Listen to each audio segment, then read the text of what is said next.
1936년 포리돌 레코드 7월 신보로 발표된 천안 삼거리, 오늘 준비한 곡입니다.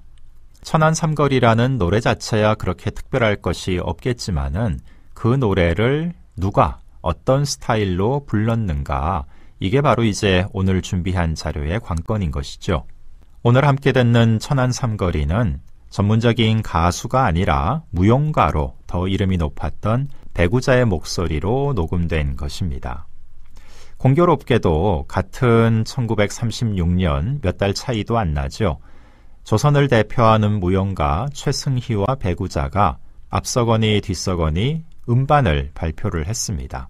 최승희가 음반으로 발표한 곡은 탱고 번안곡 이태리의 정원이었는데, 배구자가 발표한 노래는 이렇게 천안 삼거리 또 도라지 타령 같은 민요였다는 것이 굉장히 좀 특이하기도 하고 대비가 되는 점이기도 합니다.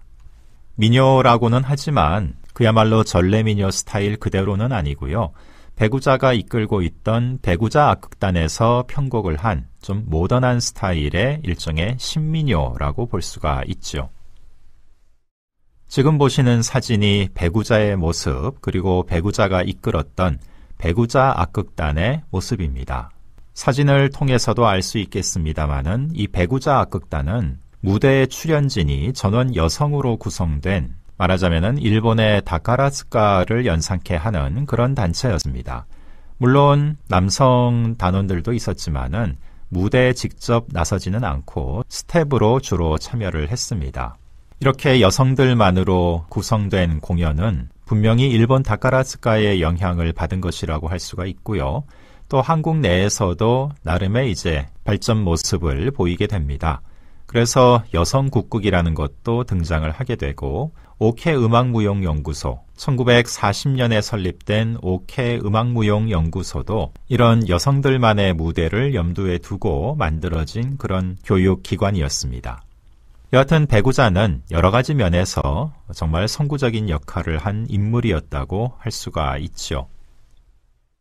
강력한 경쟁자였던 최승희는 1936년에 반도의 무희라는 영화의 주연으로 화제를 모으기도 했는데, 배구자 또한 영화 관련 기록이 있습니다. 배구자는 1933년 이후 한국과 일본을 오가면서 악극단을 이끌며 활동을 하고 있었는데, 당시 일본 영화사에서 배구자의 무용 아리랑을 테마로 하는 영화를 제작하겠다는 그런 기사가 1936년에 확인이 됩니다. 아마도 아쉽게도 이 영화 기획은 불발로 그친 것 같긴 한데요. 테스트 영상을 촬영했다는 기록을 보면은 어딘가에 그 흔적이 남아있을 수도 있겠다, 이런 생각이 드는데 현재로서는 확인할 수가 없습니다. 기사에 보면은 배구자를 제2의 최승희라고 표현하고 있기도 한데요.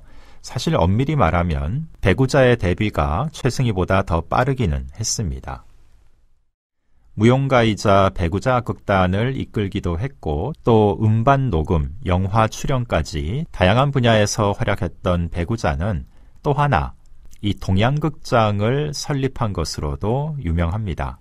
지금은 건물 자체가 사라지고 없지만은 한때 서울의 명물이었던 이른바 고등신파의 산실이었던 곳이 바로 이 동양극장이죠.